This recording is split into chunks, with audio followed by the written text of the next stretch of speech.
What's up? What's up? What's up, everybody?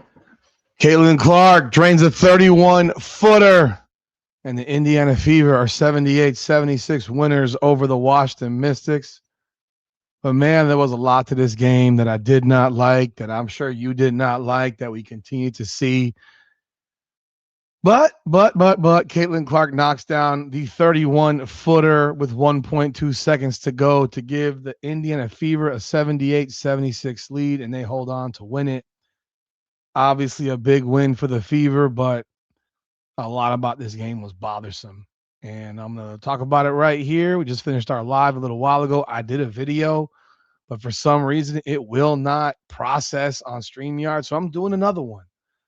So this is Indiana Fever Unfiltered, powered by Come On Now, the podcast. I am your host, Rudy Rodriguez. Show Mud. Hit that like button and subscribe to the channel. Hype the video. Let me know your thoughts. For those of you who jumped on board the lives, along with the live immediate reaction, I do appreciate y'all showing up, showing out. This game was ugly, bro. Hard to watch. Not a pretty game. More of the same. A lot of walking the ball up the floor. I did chart how many times Caitlin Clark was the point guard and to how many times she was put off the ball. But what I notice is that even when she's the point guard, she's still off the ball, because as soon as she crosses half court, she pretty much always passes it to Aaliyah Boston or Maisha Hines-Allen, who are 28 feet from the rim, runs to the right, and then that player looks to the left, and then she kind of runs back around in a circle and maybe sometimes touches the ball again. A lot of times never touches the ball again. Possession after possession. There are times where she doesn't even touch the ball once. In the first half, I counted she played point guard 15 times when they had possession, and 10 times she did not play point guard. And when I say 15 times she played point guard, I mean 15 times she played point guard, and it was just her bringing the ball up the floor, not her actually running an offense, not her playing her game. More of the same nonsense. But before we jump into that, man, let's take a look at this game-winning shot by Caitlin Clark on a play that clearly wasn't written out for Caitlin Clark. Stephanie White did say post-game that the play was written out by Austin Kelly, the assistant coach, because obviously Stephanie White doesn't know what she's doing. And there was a complete miscommunication with Cody McMahon on this play and Sonia Citrone. But take a look at the play. You're seeing a screen set by Aaliyah Boston, and Kelsey Mitchell's coming around a curl. She was the first read on this play. She was the first option. But Sophie Cunningham saw Caitlin Clark wide open, cross court, and she made a daring pass. That's a hard pass to make. The power you need behind it, and it has to be timed perfectly. But you can hear Kelsey Mitchell comes off of the trashy screen. Here comes almost like a screen by Aaliyah, but she's not screening anybody because Cody McMahon is way the hell down here, just forgetting to go with Caitlin Clark. I mean, I'm trying to understand what the hell Cody McMahon's thinking about. You're chasing Lexi Hull to the corner. Not a likely player to catch that ball. And so I figured that option one is right here on the curl.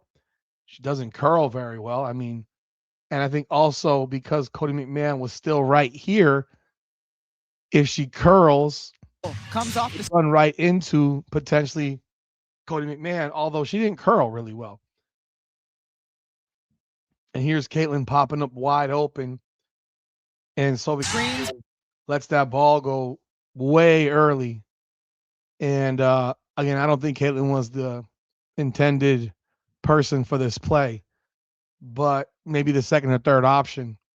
More likely the third, and that Aaliyah Boston was probably the second because it's a 1-point game.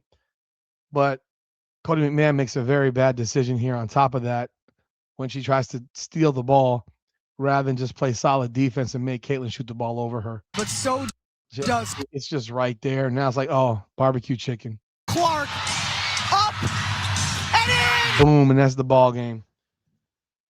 And that's the ball game. They make a stop on the next possession, and the Fever are winners 78-76. Now, this is happening in a game in which Kiki Irefin goes down in the first quarter with an injury to her thigh or early second. Can't remember which, but she goes down early.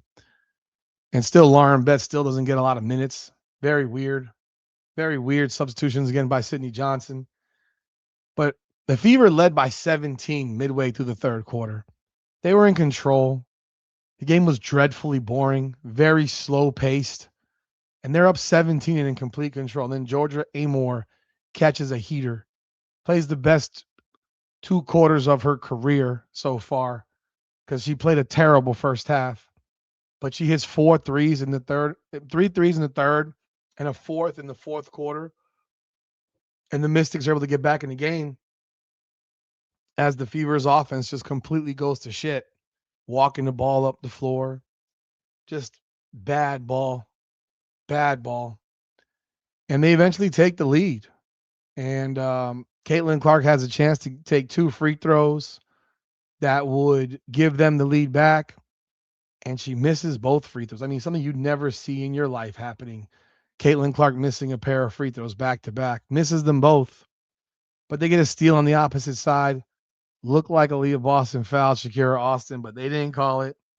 They get the steal. Caitlin Clark finds Kelsey Mitchell for a layup and gets her 5th assist on the game. And they're up by a point, but then Lexi Hull fouls Sonia Citron on the opposite side of the floor on a curl, and Sonia Citron hits both free throws, leaving 4.3 seconds left to go in the game, which set up that final play. And there are a lot of things that happen in this game. I mean, Aaliyah Boston misses back-to-back bunny layups that would have been assists by Caitlin Clark. Monique Billings magically has a layup blocked from behind by Sonia Citron when she's in open court because she goes up so damn slow and can't get off the ground, and on a perfectly passed ball by Caitlin Clark. Now, no one's going to sit here and say Caitlin Clark played some great game. She had 10 points in the first quarter. It was a scuffle once again. She picks up her second foul late in the first because they have her guarding Michaela Onyenwere, who's a terrible matchup for her. She's too big. She's too strong. And both fouls happened in the paint on post plays where she dove in from the corner to get in the post. And both of those fouls were in the paint on defense. Just bad matchups. And then she sits then for a number of minutes, plays 30 seconds to start the second quarter, but then gets taken out and then comes in later. She picks up her third foul on a play on Citron where it wasn't a foul. They called a foul because Citron missed a layup. Now, I thought Caitlin Clark should just completely let her go, but it was a bogus call. She misses the layup. The ball is rebounded, and then the foul call gets made, and they call it on Clark on the shooting component because Citron misses a layup.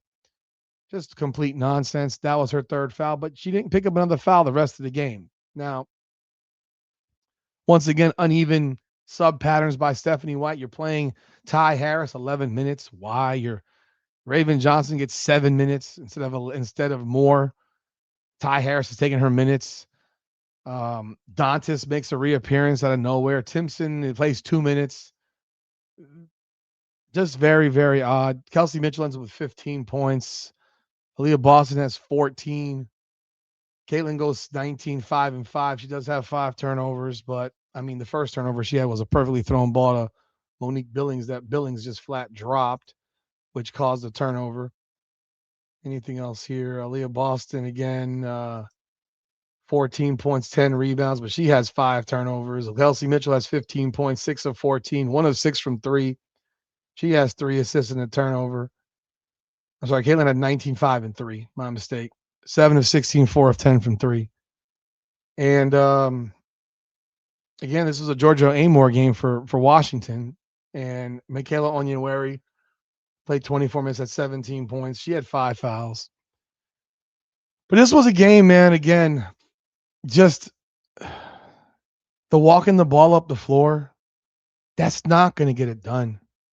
This is an unentertaining offense now. The last 4 games, they've scored under 85 points. They went from being the league leader in scoring to sixth in the league in scoring.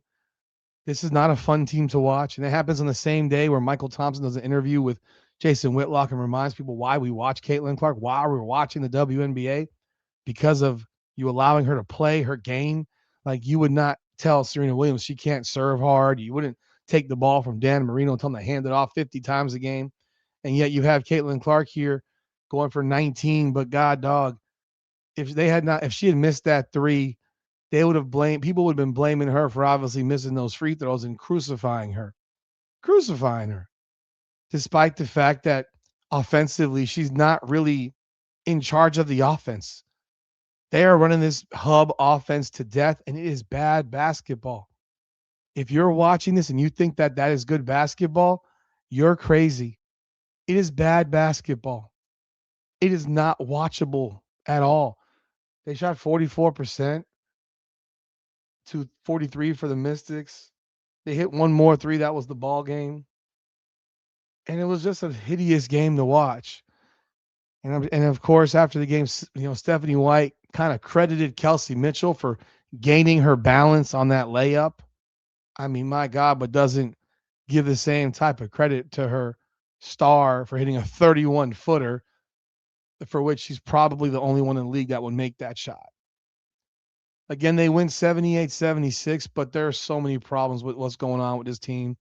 They return to the court on Thursday to play the Chicago Sky, and I don't know that we're going to see much different.